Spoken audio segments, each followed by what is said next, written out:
Hello friends, welcome back to my channel. చనిపోబోతున్న గాయత్రిని కాపాడి మాధవ గాయత్రులకి పెళ్లి చేసి తాయారికి షాక్ ఇచ్చిన మహాలక్ష్మి అసలు ఏం జరగబోతుంది తెలుసుకోవాలి అంటే ఈ వీడియోని చివరి వరకు చూడండి. ఇక వీడియోలోకి వెళ్ళినట్లయితే గాయత్రి చాలా బాధపడుతూ ఉంటుంది. గదిలో కూర్చొని మాధవాన్ని గుర్తు చేసుకుంటూ చాలా బాధపడుతూ ఉంటుంది. తన దగ్గర ఉన్న మాధవ ఫోటోని చూస్తూ చాలా ఎమోషనల్ అవుతూ, బావా నిన్ను తప్ప ఇంకెవ్వరిని నా భర్తగా ఊహించుకోలేను. అది నీతో చెప్పినా కూడా నువ్వు పట్టించుకోవడం లేదు. ఇప్పుడేం చేయాలో అర్థం కావట్లేదు బావా. మా అమ్మ నాకు పెళ్లి చేయాలని చూస్తుంది, ఏం చేయాలి అని గాయత్రి అయితే చాలా ఏడుస్తూ మాధవతో తను గడిపిన క్షణాలని గుర్తు చేసుకుంటూ చాలా బాధపడుతూ ఉంటుంది. ఇంతలోనే అక్కడికి తాయారు వస్తుంది. గాయత్రిని చూసి, ఏంటే ఇంకా పడుకోకుండా ఏం ఆలోచిస్తున్నావు? రేపు ఉదయాన్నే పెళ్ళి వాళ్ళు వస్తున్నారు. ఇప్పుడు సరిగ్గా నిద్రపోకపోతే మొహం వాలిపోయినట్టుంటుంది, అందుకే తొందరగా పడుకో అని అంటూ ఉంటే గాయత్రి మాత్రం ఏమీ మాట్లాడకుండా బాధపడుతూ ఉంటుంది. ఏంటే పడుకోమంటే ఏం ఆలోచిస్తున్నావు అని చూస్తూ ఉంటే గాయత్రి కళ్ళల్లో నీళ్లు కనిపిస్తాయి. దేనికే ఏడుస్తున్నావేమైంది అని అంటూ ఉంటే గాయత్రి కోపంగా చూస్తూ ఉంటుంది. అప్పుడే గాయత్రి చేతిలో ఉన్న మాధవ ఫోటోని చూసి తాయారు ఒక్కసారిగా షాక్ అయిపోతుంది. ఇక ఆ ఫోటోని చేతిలోకి తీసుకొని కోపంగా, ఏంటే ఇంకా నువ్వు వీడి గురించే ఆలోచిస్తున్నావా? అలాంటి ఆశలు ఏమైనా ఉంటే ఈ రాత్రితోనే వదిలేసుకో. నీకు వీడికి ఈ జన్మలో పెళ్లి జరగదు. రేపు నీకు దుబాయ్ సంబంధం వస్తుంది కదా, వాణ్ణి పెళ్లి చేసుకుంటే సంతోషంగా సుఖపడతావు అని అంటూ ఉంటే ఇక గాయత్రి, అమ్మా నేను చెప్పేది వినమ్మా. నేను మాధవ బావని తప్ప ఇంకెవరిని భర్తగా ఊహించుకోలేను. మాధవ బావని పెళ్లి చేసుకుంటానమ్మా అని అంటూ ఉంటే, నోర్మి, ఆ ఇంటి నీడ ఈ ఇంటి మీద కూడా పడనయ్యను. అలాంటిది నా కూతుర్ని పోయి ఆ వెధవకిస్తానని ఎలా అనుకుంటున్నావే? వాడికంటే నేను 100 రెట్లు మంచివాడికి ఇస్తున్నాను అని అంటూ ఉంటే గాయత్రి, అమ్మ మాధవ బావ ఎంత గొప్పవాడో ఎంత మంచివాడో నీకు అర్థం కాదమ్మా. ఇంట్లో ఆడదిక్కు లేకపోయినా తమ్ములని సొంత బిడ్డల్లా చూసుకుంటున్నారు.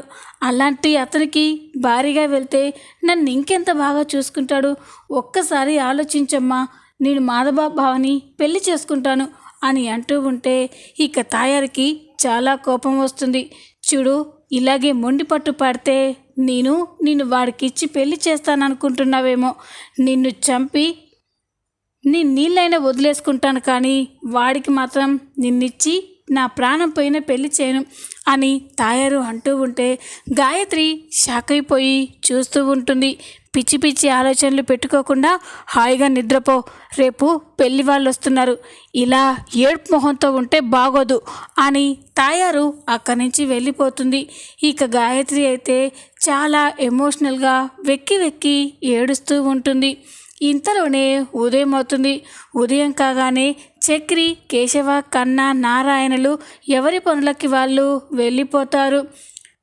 మాధవ తన సైడ్కి వెళ్ళడానికి కాస్త టైం ఉండడంతో ఇంట్లోనే కిచెన్లో పని చేసుకుంటూ ఉంటాడు. మహా ఏదో చదువుకుంటూ ఉంటుంది. మహా అలా చదువుతూ ఉంటే అప్పుడే మాధవ మహా దగ్గరికి వెళ్ళి, అమ్మ మహాలక్ష్మి, కాఫీ ఏమైనా తీసుకురానా అమ్మా అని అంటూ ఉంటే, అవును పెద్ది, ఇందాకటి నుండి ఈ చదవడం వల్ల బాగా హెడేక్గా ఉంది. నేనే కాఫీ అడగాలనుకున్నాను, కానీ మీరు ఇబ్బంది పడతారేమో అనుకున్నాను అని అంటూ ఉంటే, అదేంటమ్మా ఇబ్బంది పడేది ఏముంది? నీకేం కావాలన్నా మొహమాటం లేకుండా చెప్పు. నువ్వు ఇలా కష్టపడి చదువుతున్నావని నీకు తలనొప్పిగా ఉంటుందని కాఫీ ఇవ్వనా అడిగాను అని అంటూ ఉంటే, తీసుకురా పెద్ది అని మహా అంటుంది.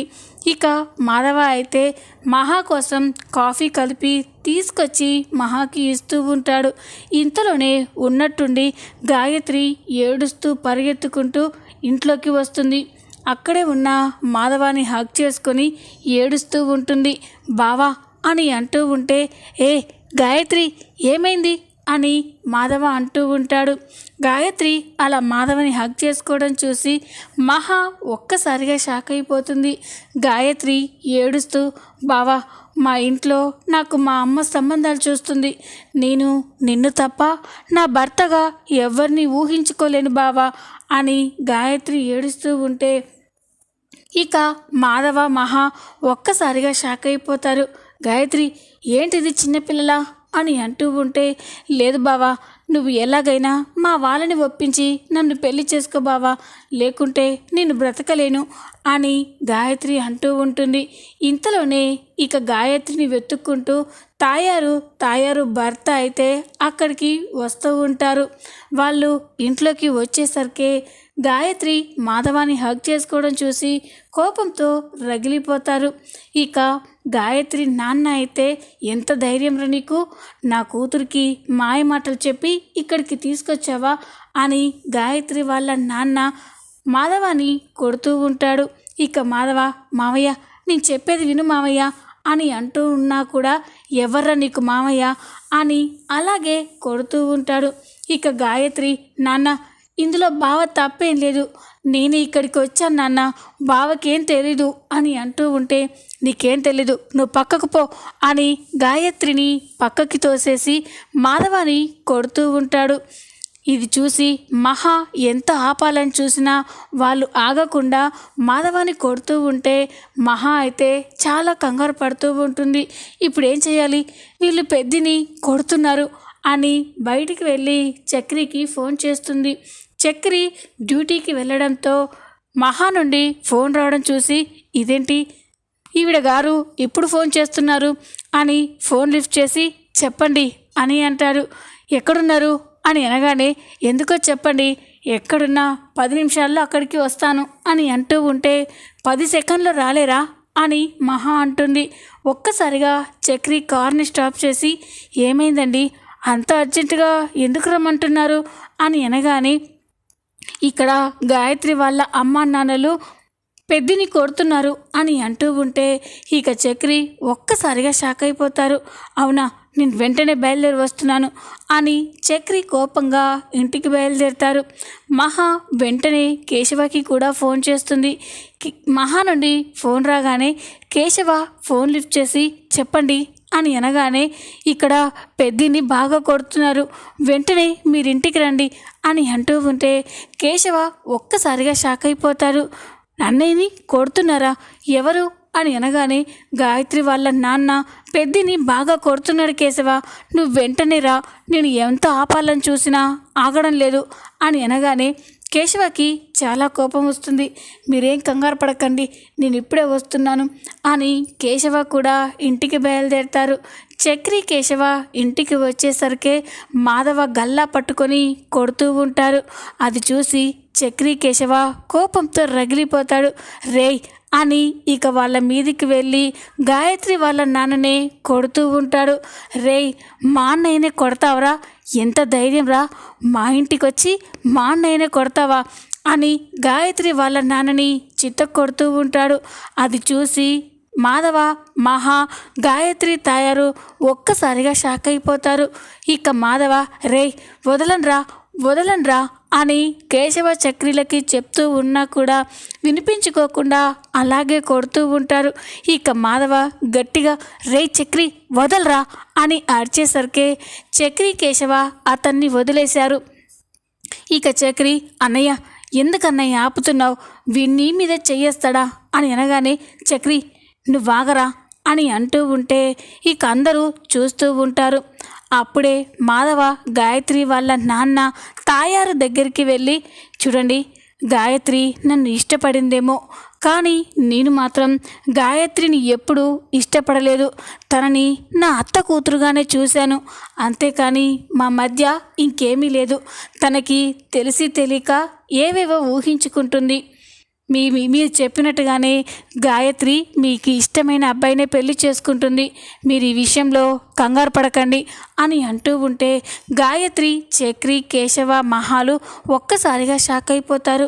ఇక గాయత్రి, బావా ఏం మాట్లాడుతున్నావు, నువ్వు నన్ను ప్రేమించలేదా అని అంటూ ఉంటే ఇక మాధవ, లేదు గాయత్రి, నిన్నెప్పుడు అత్త కూతురుగానే చూశాను, అయినా నాకంటే మీ అమ్మ నీకు గొప్ప సంబంధం తెచ్చి ఉంటుంది, అతన్ని పెళ్లి చేసుకొని సంతోషంగా ఉండు గాయత్రి, అంతేకాని నా మీద ఎక్కువ ఆశలు పెట్టుకోవద్దు అని అనగానే గాయత్రి అయితే చాలా ఏడుస్తూ ఉంటుంది. లేదు బావా, నువ్వు అబద్ధం చెప్తున్నావు, నువ్వు కూడా నన్ను ప్రాణం కంటే ఎక్కువగా ప్రేమిస్తున్నావు, అది నీ కళ్ళలో కనిపిస్తుంది బావా అని అంటూ ఉంటే, లేదు గాయత్రి, నా మనస్ఫూర్తిగా చెప్తున్నాను, నువ్వంటే నాకు ఇష్టం లేదు అని అనగానే ఇక అందరూ షాక్ అయిపోయి చూస్తూ ఉంటారు. అది కాదు బావా అని గాయత్రి అంటూ ఉంటే, చూడు గాయత్రి, ఈ బావ మీద నీకు ఏమాత్రం గౌరవం, అభిమానం ఉన్నా నువ్వు మీ వాళ్ళు చెప్పిన సంబంధం చేసుకొని సంతోషంగా ఉండు, నేను అంతకంటే ఏమీ కోరుకోను అని మాధవ చెప్పి అక్కడి నుంచి వెళ్ళిపోగానే గాయత్రి అయితే చాలా బాధపడుతూ ఉంటుంది. మాధవ అలా మాట్లాడడం చూసి అందరూ కూడా షాక్ అయిపోయి చూస్తూ ఉంటారు. ఇక తాయారు, విన్నావు కదా, వాడికి నీ మీద ప్రేమ లేదని మొహం మీద చెప్పేశాడు, ఇంకా సిగ్గు లేకుండా ఇక్కడున్నావేంటే, పద పెళ్లి వాళ్ళు వచ్చే టైం అయింది అని గాయత్రిని అక్కడి నుంచి లాక్కెళ్ళిపోతారు. ఇక గాయత్రి అయితే చాలా ఏడుస్తూ ఉంటుంది. చక్రి, కేశవాలు కోపంతో వాళ్ళ పనులకి వాళ్ళు వెళ్ళిపోతారు. మాధవ సైడ్కి వెళ్లకుండా గదిలోనే కూర్చొని గాయత్రి గురించే బాధపడుతూ ఉంటాడు. అప్పుడే మాధవ దగ్గరికి వెళ్ళి బాధపడుతున్న మాధవాన్ని చూస్తుంది.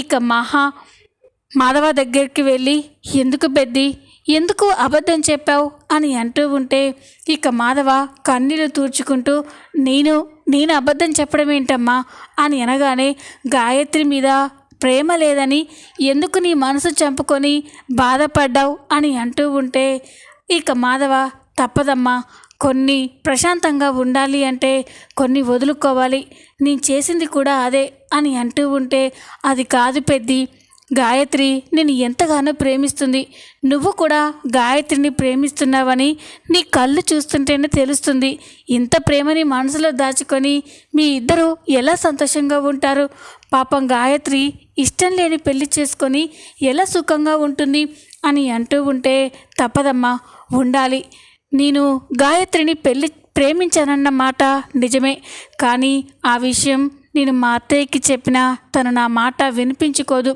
ఒకవేళ నా మాట విని కూతురు కోసం నాకు గాయత్రికి పెళ్లి చేసిన మా అత్తయ్య ఎప్పుడు నా వాళ్ళ నుండి, నా తమ్ముల నుండి నన్ను విడదీయాలనే చూస్తుంది, కానీ మమ్మల్ని ప్రశాంతంగా ఉంచదమ్మా, నువ్వు ఇప్పుడే చూస్తున్నావు కదా, ఏవో ఇంటి గొడవల్లోనే తను ఇలా చేస్తుందంటే రేపు నేను తన ఇంటికి అల్లున్నైతే తను ఊరుకుంటుందా అని అంటూ ఉంటే మహా అయితే చాలా బాధపడుతూ ఉంటుంది. నేను గాయత్రి లేకుండానైనా బ్రతుకుతానేమమ్మా, కానీ నా తమ్ముళ్ళకి దూరమై నేను బ్రతకలేను, అందుకే నేను గాయత్రిని వద్దనుకున్నాను అని అంటూ ఉంటే మహా అయితే చాలా బాధపడుతూ ఉంటుంది. మరోపక్క గాయత్రికి పెళ్లి చూపులు చేస్తూ ఉంటారు. అబ్బాయికి గాయత్రి బాగా నచ్చుతుంది. వారం రోజుల్లోనే పెళ్లి చేసుకొని గాయత్రిని దుబాయ్కి తీసుకువెళ్ళాలని చెప్పడంతో తాయారు భర్త అయితే చాలా సంబరపడిపోతూ ఉంటారు. ఇంకేం బాబు, వారం రోజుల్లో పెళ్ళి కదా, అన్ని ఏర్పాట్లు మేము చూసుకుంటాం అని అనగానే ఇక అందరూ కూడా పెళ్లి ముహూర్తాలు పెట్టుకొని పెళ్ళికి ఏర్పాట్లు చేస్తూ ఉంటారు. ఇక గాయత్రి అయితే మాధవాన్ని మర్చిపోలేక చాలా ఏడుస్తూ బాధపడుతూ ఉంటుంది. ఇంతలోనే ఉదయం అవుతుంది. ఉదయం కాగానే మాధవ దగ్గరికి వచ్చి, పెద్ది, నేను అలా షాప్ వరకు వెళ్ళొస్తాను, కొన్ని తీసుకోవాలి అని అనగానే, అలాగేనమ్మా, నీకు తోడుగా నన్ను రమ్మంటావా అని అంటూ ఉంటే, అయ్యో పర్వాలేదు పెద్ది అని అంటుంది. పోనీ కన్నాను తీసుకెళ్ళమ్మా అని అనగానే, పర్లేదు పెద్ది, కన్నా చదువుకుంటున్నాడు కదా అని అనగానే, సరేనమ్మా, జాగ్రత్తగా వెళ్ళిరా అని మాధవ అంటాడు. ఇక మహా అయితే తనకి కావలసినవి కొనుక్కోవడానికి షాప్కి బయలుదేరుతుంది. అలా రోడ్డు పైన నడుచుకుంటూ వెళ్తూ ఉంటే అప్పుడే గాయత్రి ఏడుస్తూ కన్నీళ్లు తూర్చుకుంటూ పరిగెత్తుకుంటూ వెళ్తూ ఉంటుంది. గాయత్రిని గమనించిన మహా ఒక్కసారిగా షాక్ అయిపోతుంది. అదేంటి, తను గాయత్రి కదా, ఏడుస్తూ పరిగెత్తుకుంటూ ఎక్కడికి వెళ్తుంది అని మహా అయితే గాయత్రి వెనకాలే పరిగెడుతూ ఉంటుంది. గాయత్రి, ఆగు గాయత్రి అని పిలుస్తున్నా కూడా గాయత్రి వినిపించుకోకుండా అలాగ ఏడుస్తూ వెళ్తూ ఉంటుంది. గాయత్రి ఒక పెద్ద కొండ మీదకి వెళ్ళి దాని మించి దూకి చచ్చిపోవాలని ఆత్మహత్య చేసుకోవడానికి వెళ్తూ ఉంటుంది. అది గమనించిన మహా చాలా కంగారు పడుతూ ఉంటుంది. గాయత్రి, నేను చెప్పేది విను గాయత్రి అని గాయత్రి వెనకాలే వెళ్తూ ఉంటుంది. గాయత్రి నేరుగా కొండ మీదకి వెళ్ళి దూకే సమయంలో మహా వచ్చి గాయత్రి చెయ్యి పట్టుకొని ఆపుతుంది. ఇక గాయత్రి, నన్ను వదలండి, నన్ను చచ్చిపోనివ్వండి, మా బావ లేని జీవితం నాకొద్దు, నన్ను వదులు అని అంటూ ఉంటే మహాకి చాలా కోపం వస్తుంది. ఇక కోపంగా గాయత్రి చెంప పగలగొడుతుంది. ఇక గాయత్రి ఏడుస్తూ ఉంటే, నీకేమైనా పిచ్చి పట్టిందా, ఇలా చచ్చి ఏం సాధిద్దామనుకుంటున్నావు అని అనగానే ఇక గాయత్రి, మా బావ లేని జీవితం నాకొద్దు మహాలక్ష్మి, అందుకే చచ్చిపోవాలనుకుంటున్నాను అని అనగానే, చేస్తే మీ బావ ప్రశాంతంగా ఉంటాడా, నా వల్ల ఒక ఆడపిల్ల జీవితం అన్యాయం అయిపోయిందని పెద్ది రోజు చస్తూ బ్రతుకుతాడు అని అంటూ ఉంటే గాయత్రి ఏడుస్తూ ఉంటుంది. ఇక గాయత్రి, మరేం చేయమంటారండి, నేను మా వాళ్ళు తెచ్చిన సంబంధం చేసుకోలేను, బావని వదులుకోలేను, ధైర్యం చేసి బావ నేను ఎక్కడికో వెళ్ళి మీలా పెళ్లి చేసుకోలేము, అందుకే చచ్చిపోతున్నాను అని అంటూ ఉంటే ఇక మహా అయితే చాలా బాధపడుతూ ఉంటుంది. చూడు గాయత్రి, పెద్ది నీది ఇద్దరు ఒకరినొకరు ప్రాణం కంటే ఎక్కువగా ప్రేమించుకుంటున్నారు, మీ ప్రేమని నేను గెలిపిస్తాను అని అంటూ ఉంటే గాయత్రి షాక్ అయిపోతుంది.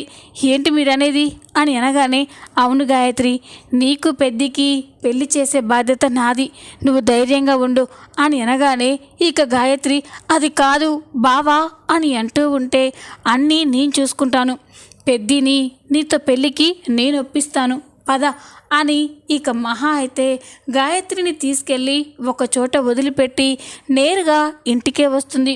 చాలా కంగారుగా ఇంట్లోకి వస్తూ, పెద్ది ఘోరం జరిగిపోతుంది పెద్ది అని అంటూ ఉంటే, ఏమైందమ్మా, ఎందుకు అంత కంగారు పడుతున్నావు అని అనగానే ఇక మహా, పెద్ది గాయత్రి వాళ్ళ అమ్మ వాళ్ళు చేసే పెళ్ళి ఇష్టం లేక చచ్చిపోవాలని ఎక్కడికో వెళ్ళిపోయిందని అందరూ అనుకుంటున్నారు పెద్ది అని అనగానే ఇక మాధవ అయితే ఒక్కసారిగా షాక్ అయిపోతారు.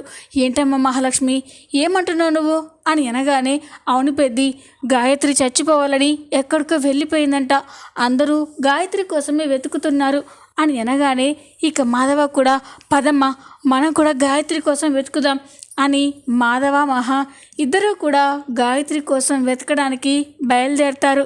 ఇక ఆటోలో వెళ్తూ మహా అయితే మాధవాని నేరుగా ఒక గుడి దగ్గరికే తీసుకెళ్తుంది. ఇక మాధవ, ఏంటమ్మా ఇక్కడికి వచ్చావేంటి అని అనగానే, గాయత్రి ఇక్కడే ఉందని చెప్పారు పెద్ది, రండి ఒకసారి చూద్దాం అని అనగానే ఇక మాధవ అయితే అలాగేనమ్మా అని గుళ్ళోకి వెళ్ళి అక్కడ మొత్తం వెతుకుతూ ఉంటారు. అలా వెతుకుతూ ఉంటే అక్కడే గాయత్రి కనిపిస్తుంది. గాయత్రిని చూసి మాధవ ఒక్కసారిగా ఎమోషనల్ అయిపోతాడు.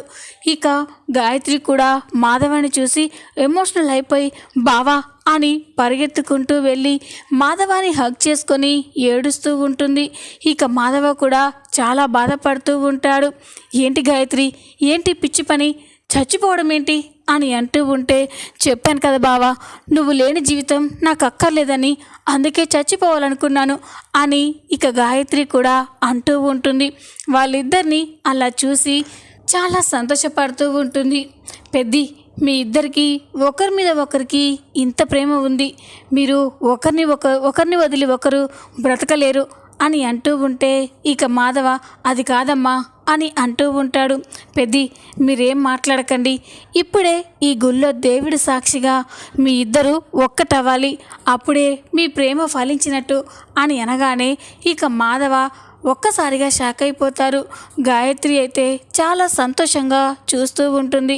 అది కాదమ్మా అని మాధవ అంటూ ఉంటే, పెద్ది, ఏం జరిగినా నేను చూసుకుంటాను, ముందు మీరు గాయత్రిని పెళ్లి చేసుకోండి అని చెప్పగానే ఇక మాధవ చూస్తూ ఉంటాడు.